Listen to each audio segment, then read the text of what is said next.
Nos relations doivent manifester les lois et le style de vie de notre royaume. Dans le royaume de Dieu, il n'y a pas de divorce.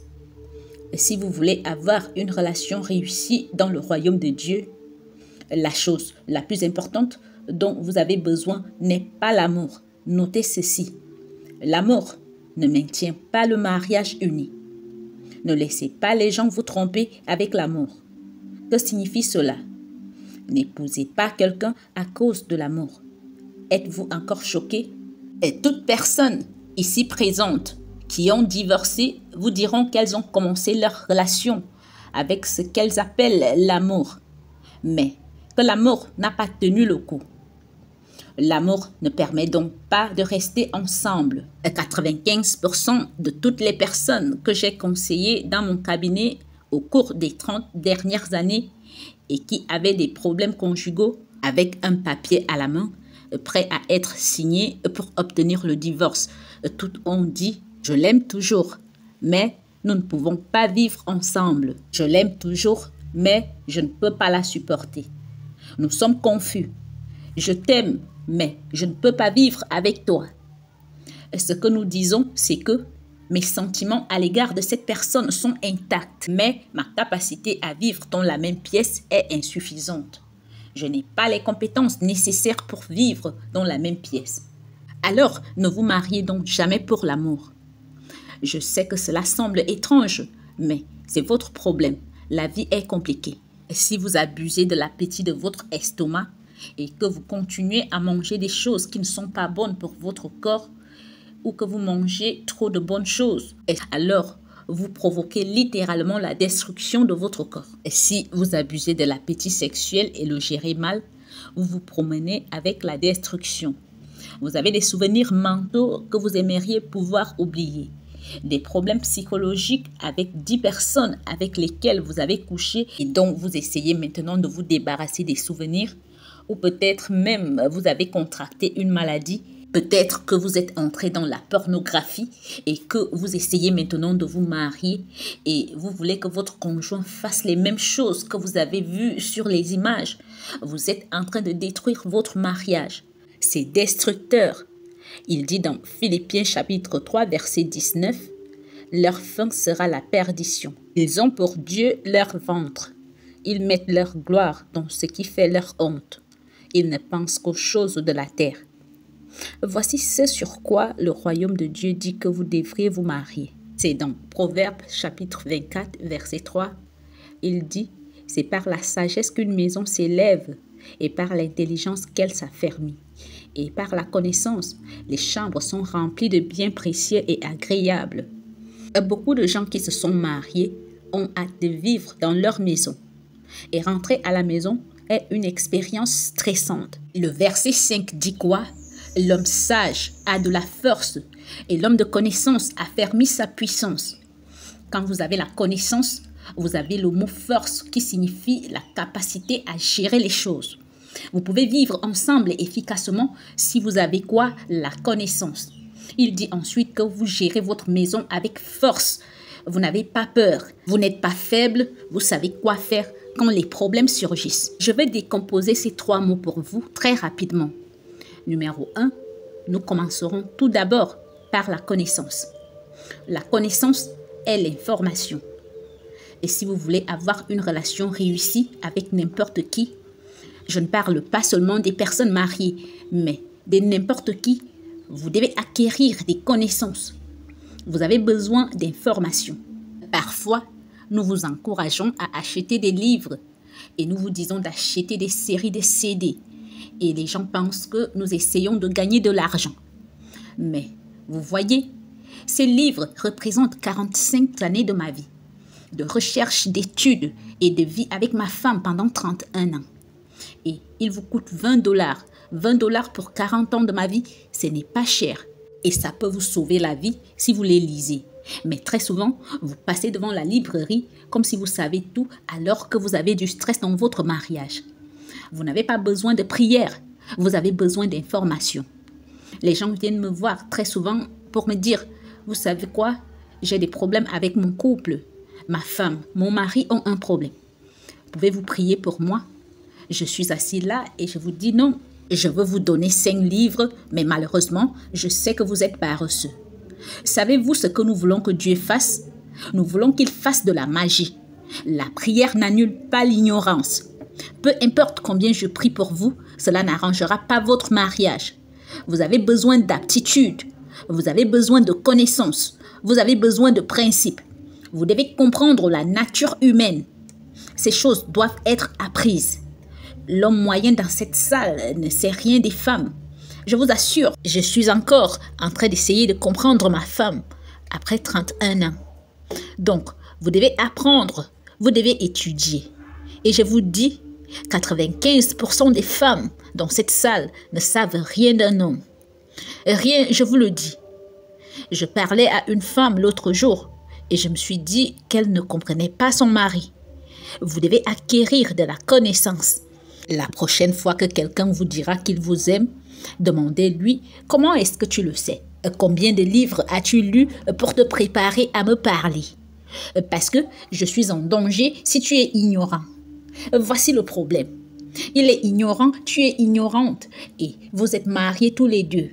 C'est une relation insensée. Et puis vous dites quoi? Pour toujours. On s'engage pour toujours. Vous pouvez tenir jusqu'à la fin de la lune de miel. Ensuite, il y aura des disputes. Le deuxième mot, c'est quoi? La compréhension. La compréhension, c'est l'entendement. Cela signifie que vous comprenez l'information.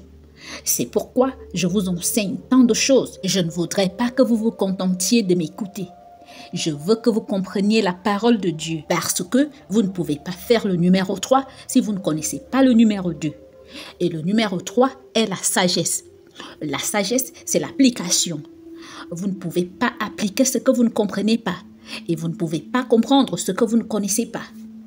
Cessez d'essayer de faire du Saint-Esprit votre conjoint. Jésus a dit, l'Esprit Saint que le Père enverra en mon nom vous enseignera toutes choses et vous rappellera tout ce que je vous ai dit. Maintenant, voici le problème. Je pensais que le Saint-Esprit allait me dire des choses. Je pensais que le Saint-Esprit me donnerait des informations. Mais ça, ce n'est pas ce qu'a dit Jésus. Il a dit qu'il vivrait en vous et qu'il vous rappellerait ce qu'il a dit. Voulez-vous comprendre? Donc, il est là. Et il cherche ces choses pour essayer de résoudre votre problème. Mais il ne trouve rien en effet. Et il dit, je ne trouve aucune information. J'ai entendu dire que tu as un problème et que tu allais divorcer. Et il dit, écoute, j'essaye de t'aider, mais je ne trouve rien ici. Parce que tu n'as rien mis ici. Vous ne pouvez pas appliquer ce que vous ne comprenez pas. Et vous ne pouvez pas comprendre ce que vous ne connaissez pas. Être âgé ne signifie pas que vous êtes sage. Être vieux signifie que vous êtes vieux, c'est tout. Il y a des vieux débiles. En d'autres termes, l'âge n'est pas synonyme de sagesse. Le jeune homme qui avait vraiment touché Job est celui qui a dit « Je me suis tu parce que je pensais que c'était à l'âge de parler ». Il a dit « Mais lorsque j'ai entendu la folie des personnes âgées, j'ai décidé de parler ». Et c'est sa sagesse que Job a écoutée. Ce n'est pas parce que quelqu'un a 42 ans et qu'il vous fait un clin d'œil que cela signifie qu'il est candidat au mariage. Je vous le dis. Laissez-moi vous dire ce que sont les vieux. Ils sont pleins de regrets. Qu'est-ce que le regret? Le regret est une expérience que vous souhaiteriez ne jamais avoir eue. Nous devons être prudents. Rien ne remplace la connaissance. D'après mon expérience, beaucoup de gens ont divorcé au fil des ans. Une expérience que vous souhaiteriez ne jamais avoir. Nous devons être prudents. Rien ne remplace la connaissance. D'après mon expérience, de nombreuses personnes ont divorcé au fil des ans. Non pas parce qu'elles ne savaient pas. Je leur ai enseigné pendant des années. Mais elles n'ont pas appliqué. Elles n'ont pas écouté. Elles n'ont pas utilisé l'information correctement.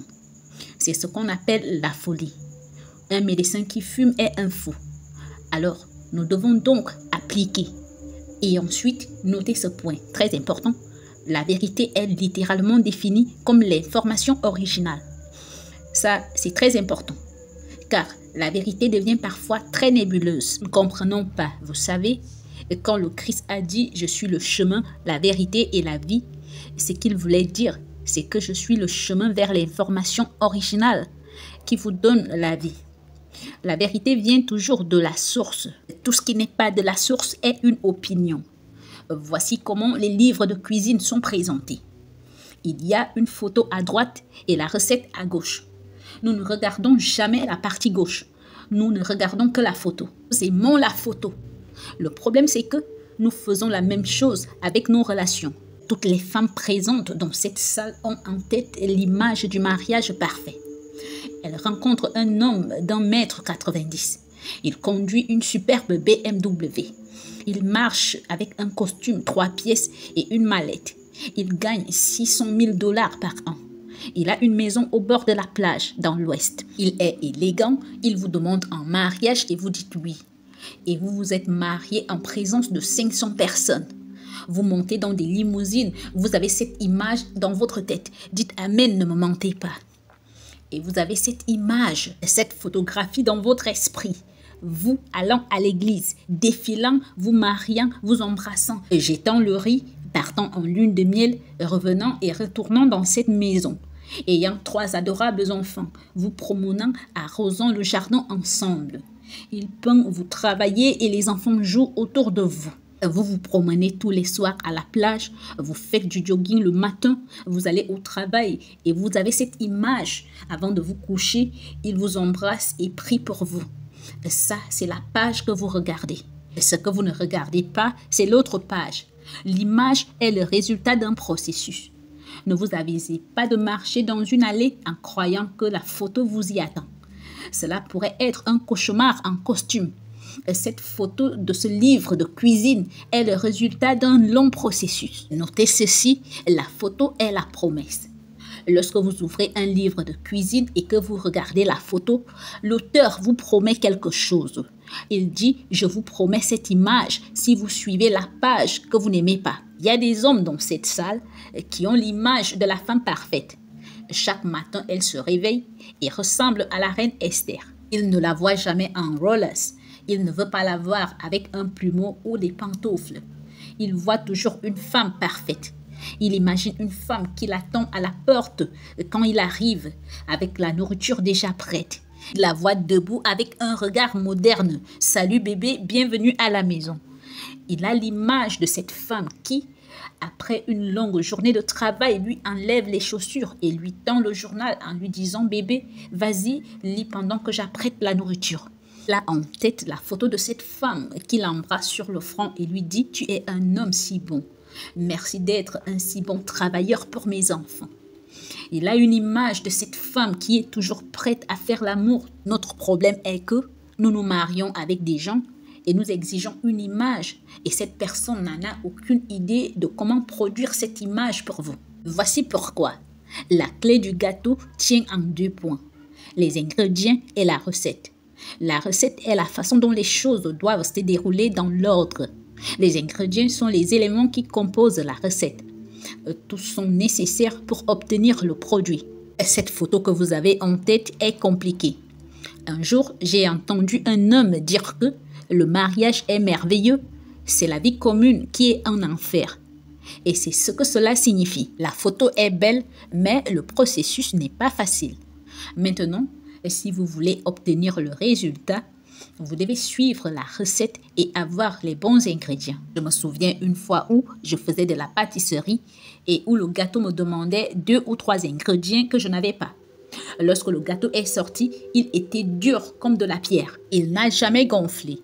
Je suis devenue en colère contre le four, en colère contre le feu, en colère contre la cuisine, en colère contre le moule dans lequel il se trouvait. C'est ce que nous faisons. Nous nous mettons en colère contre le résultat que nous obtenons, mais nous n'assumons pas la responsabilité de ce que nous n'avons pas mis dans le moule. Il n'y avait rien de mal dans cette recette. J'ai décidé d'y mettre ce que je voulais et j'ai ignoré le fabricant. Et c'est ce que nous continuons à faire avec nos relations. Donc, les relations sont comme les gâteaux. Leur qualité dépend des ingrédients. Notez ceci, si vous voulez le gâteau, vous devez suivre la recette. Et vous devez utiliser les ingrédients spécifiés par la recette. Si votre gâteau est salé, ne blâmez pas le gâteau. Les gâteaux ne se salent pas eux-mêmes. Si votre relation ne fonctionne pas, ne blâmez pas votre conjoint. Il y a quelque chose que vous ne mettez pas non plus. Voyez-vous, parfois, nous épousons des gens qui ne connaissent rien au gâteau. Ils ne savent pas ce qu'ils font. Ils nous aiment juste. Il vaut mieux être heureux seul que d'être déprimé dans une prison appelée la relation. Le gâteau est le résultat de la réunion de différents ingrédients au même endroit. C'est ça le gâteau. Donc, le gâteau n'est rien d'autre que les ingrédients. La chaleur, c'est le monde dans lequel vous vivez. La pression que vous subissez, le stress que la vie apporte et la chaleur. Quand la chaleur est là, vous êtes censé vous transformer en un beau gâteau. En d'autres termes, lorsque la vie vous frappe, ne devez pas vous effondrer et vous désagréger. La pression est censée vous transformer en un beau gâteau. Ça, c'est la chaleur de la vie. Si vous n'avez pas les bons ingrédients, la chaleur vous transformera en un pain sans goût. Personne n'a envie de vous manger. Personne ne veut vous suivre. Ils ne peuvent même pas vous apprécier parce que vous n'avez pas de goût. Vos chambres ne sont pas des merveilleux trésors. Lorsque vous rencontrez quelqu'un et qu'il prétend avoir de l'intérêt pour vous, étudiez quel type d'ingrédient il est. Il vous faudra peut-être 2 ans pour en découvrir au moins 10%. Parce que tout le monde ment quand il vous aime. Permettez-moi de le répéter. Quand les gens vous aiment, ils mentent. C'est pourquoi, lorsque vous trouvez quelqu'un qui veut être avec vous, mettez-le à l'épreuve. Je n'ai pas encore confiance en vous. Je peux vous mettre à l'épreuve. Lorsque quelqu'un est en procès, il est le pire des témoins. Personne qui va être jugé ne devrait pas être son propre témoin parce qu'il va se défendre lui-même. Mes pieds ne sont jamais puants. Mon haleine est toujours douce. Ils vont mentir. Alors, que faisons-nous? On fait venir d'autres témoins qui les connaissent pour témoigner en leur faveur. Faites venir leur mère. Parlez à leur mère, parlez à leur père, parlez à la sœur qui dormait avec elle pendant 20 ans dans la maison. Parlez au frère qui le connaît très bien. C'est à lui que vous devez vous adresser. Ne parlez pas à la personne elle-même. Notre problème, c'est que nous continuons à parler à la personne. Allô, tu es là? Oui, je suis toujours là. Je t'aime aussi. Tu es là, je suis toujours là. Il est 2 heures, je sais, mais je ne raccroche pas encore. Ça, ce n'est pas la séduction, c'est de la manipulation. Notez-le bien, très important. La relation la plus importante dans la vie n'est pas la relation interpersonnelle, mais c'est quoi? La relation intrapersonnelle. Il est plus important de se connaître soi-même que de connaître les autres. Tu n'as pas encore besoin d'une autre personne dans ta vie. Tu as d'abord besoin de toi dans ta vie. La personne moyenne ne sait pas qui elle est elle-même. Tu dois donc développer une relation avec la personne la plus importante de ta vie. C'est toi. Beaucoup de gens aiment être avec des gens parce qu'ils ne veulent pas être avec eux-mêmes. Et si vous êtes la pire des compagnies pour vous, pourquoi voudriez-vous que je sois avec vous? Permettez-moi de le répéter. Et si tu ne t'aimes pas toi-même, pourquoi veux-tu que je t'aime? Si tu ne supportes pas d'être avec toi, pourquoi voudrais-tu que je sois avec toi pour toujours? C'est pourquoi la bonne personne à épouser est quelqu'un qui n'est pas intéressé. C'est pourquoi je dis aux gens, si quelqu'un vous dit « j'ai besoin de vous », fuyez, courez aussi vite que vous pouvez. Cette personne est sur le point de devenir un parasite. Vous n'avez pas besoin de quelqu'un à vos côtés qui suce votre vie comme une sangsue, qui aspire tout de vous. Vous voulez quelqu'un qui puisse vous donner la vie, la partager. Et c'est pourquoi nous avons tant de stress dans nos relations. Des gens qui ne s'aiment pas et qui veulent vous surveiller. Ils aiment être avec vous tout le temps.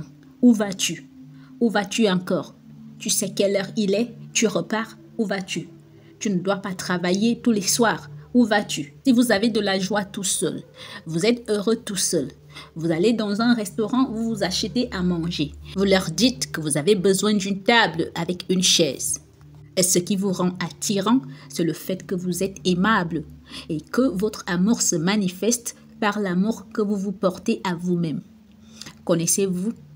Tombez amoureux de vous-même. Alors, je crois que je pourrais rester avec vous. Permettez-moi de vous faire part d'une autre réflexion. La personne la plus importante que vous devriez chercher à connaître, c'est vous-même. Nous essayons de passer du temps à connaître les gens et nous ne savons jamais qui nous sommes. Connaissez vos particularités, vos faiblesses, vos forces, votre but, votre mission dans la vie, vos rêves, votre vision. Connaissez-vous vous-même. Parce que la connaissance de soi déterminera la façon dont vous choisirez vos relations. Et si je sais où je veux aller dans la vie, je sais avec qui je veux être. Si je connais ma vision, je sais qui peut m'aider à l'atteindre. Et connaître soi-même régule les personnes que vous autorisez à entrer dans votre vie à différents niveaux. Savez-vous qu'il y a des gens qui vont entrer dans votre vie et tuer votre rêve? Et certains d'entre vous ont un grand rêve et vous disent qu'ils ont rencontré un clochard. C'est incroyable, nous ne savons pas qui nous sommes, alors nous prenons n'importe qui. Choisissez vos relations en fonction de votre destination. Ce n'est pas tout le monde qui vous sourit et vous dit qu'il vous aime, que c'est une bénédiction. Et certains d'entre vous en ont fait l'expérience. Je sais qu'il est difficile d'aborder ce genre de sujet, mais certains d'entre vous ont vécu un divorce. Vous regardez en arrière et vous dites « bon sang, c'était trop tard quand j'ai découvert que cette personne n'avait pas ce que j'avais en termes de passion et des rêves. » Mais vous savez, Dieu est bon, c'est le Dieu des secondes chances. Vous pouvez recommencer après avoir acquis des connaissances. Et croyez-moi, plus vous avez de connaissances, plus il est difficile de trouver quelqu'un. Permettez-moi de le dire lentement. Plus on a de la connaissance, plus il est difficile de trouver quelqu'un. Parce que vous avez du bon sens maintenant. Et certains d'entre vous disent, Pasteur Mile, je ne trouve personne à m'épouser. Je ne vous en veux pas. Je sais que c'est difficile et certaines personnes ont cédé et le regrettent. Et quand vous abaissez votre niveau, vous ne pouvez plus jamais le relever. C'est difficile parce que parfois, on commence à être désespéré et on se dit qu'il faut faire quelque chose rapidement. Et croyez-moi, la rapidité est de mise. La restauration rapide est toujours bon marché. La connaissance de soi est la clé de toutes les relations, pas seulement du mariage. Lorsque vous vous connaissez, vous savez aussi avec qui vous devez vous associer, même en tant qu'associé. Vous devez savoir avec qui vous êtes censé être, qui contribuera à votre vie. Je ne peux pas fréquenter tous les pasteurs. Certains d'entre eux ne peuvent pas rêver ce que je rêve et penser comme moi. Alors, je ne peux pas les fréquenter. Peut-être que nous nous connaissons, vous savez, nous parlons, mais en ce qui concerne les amis, il y a des gens que je ne côtoierai jamais plus de 5 minutes. Ils sont trop négatifs, je suis un homme positif, j'ai de grands rêves pour Dieu. Je n'ai pas de temps à perdre dans la vie et je n'ai pas de temps à perdre avec vous qui essayez de faire avorter mon rêve. Je choisis donc mes amis en fonction de ma destinée. Je me connais. Je choisis donc mes relations en fonction de ce que je vais être et de ce que je veux accomplir dans la vie. Ne vous contentez jamais de traîner. Vous devez choisir où vous voulez aller. Ensuite, il faut choisir les associations qui peuvent vous y conduire. Voici un verset que nous avons probablement mal compris. La clé de l'amour de soi est d'aimer Dieu avec son âme, son esprit et sa force. Pourquoi? Lorsque vous étudiez Dieu, que vous enquêtez sur lui, que vous apprenez à connaître ses qualités, sa nature, toutes ses caractéristiques, devinez quoi? Vous vous découvrez vous-même. Parce que vous êtes aussi à l'image de Dieu. Vous commencez donc à découvrir qui vous êtes lorsque vous étudiez Dieu. Et vous tombez amoureux de vous-même parce que la bonté que vous voyez en Dieu, vous la voyez en vous-même. C'est pourquoi je m'aime tant. Il est trop tard. Peu importe ce que vous pensez de moi, je m'aime, d'accord? Je ne me vante pas, je m'aime. Votre opinion ne compte pas parce que je suis fait à l'image de Dieu. Je suis juste comme mon Père.